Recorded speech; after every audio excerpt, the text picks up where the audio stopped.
Ramai orang tak faham tau. Korang tak sedar yang bila sistem pembentungan tak diurus dengan baik, ancamannya bukan sekadar bau busuk ke, longkang tersumbat ke, tak tau. Ia boleh bawa kepada masalah kesihatan yang sangat serius. Contohnya lah, kalau air kumbahan tidak dirawat dengan betul, dia boleh melimpah masuk dan mencemarkan sumber air kita. Dalam air tu boleh ada kuman macam E. coli ke, Vibrio cholera ke, hepatitis A ke, hepatitis E ke, dan jangkitan-jangkitan ni boleh menyebabkan penyakit yang serius. Contohnya macam cirit-birit yang teruk, muntah-muntah, jangkitan hepatitis, dan dalam kes-kes tertentu boleh meragut nyawa, guys. Bila kawasan tercemar, penyakit bawaan air ni sangat mudah merebak dan ia adalah risiko untuk jadi wabak ataupun endemik, terutamanya kalau ia berlaku dekat kawasan yang padat dengan penduduk. Contohnya wabak kolera di Haiti pada tahun 2010 yang merebak sebab air kumbahan tercemar masuk ke sungai dan ia mengorbankan ribuan nyawa. Dekat Pakistan pun beberapa kawasan mengalami endemik demam kepialu iaitu typhoid apabila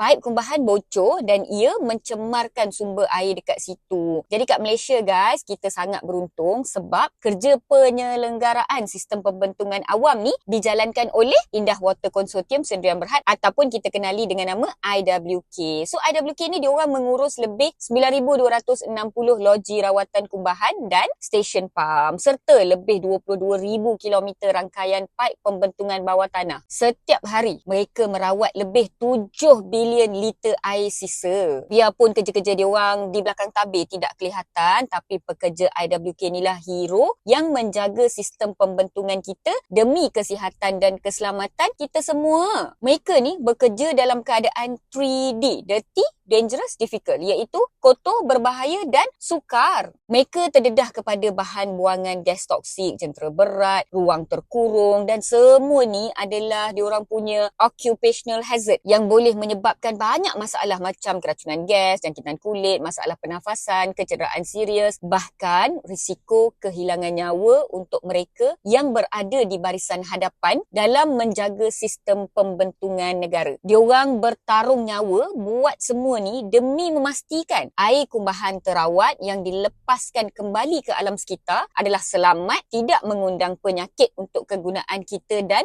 keluarga. Tapi tanggungjawab ni IWK tak boleh nak tanggung seorang diri. Jadi kita sebagai masyarakat ada peranan kita. Contohnya, kita kena hentikan tabiat buang sampah macam pad iaitu tuala wanita, sisa makanan ataupun bahan kimia ke dalam tandas. Benda-benda ni boleh menyumbat paip, merosakkan sistem dan akhirnya menyebabkan limpahan kumbahan yang boleh mencetuskan pencemaran serta risiko penyakit. Bila kita buang sisa dengan betul, kita bukan sahaja membantu Indah Water Consortium, kita sebenarnya melindungi kesihatan keluarga dan komuniti kita sendiri. Sistem pembentungan yang baik bukan sekadar teknologi ataupun paip bawah tanah. Ia adalah perisai penting untuk negara untuk mencegah wabak dan menjaga kesihatan awam. Perisai ni kita kena pertahankan bersama-sama. Boleh tak? Jom.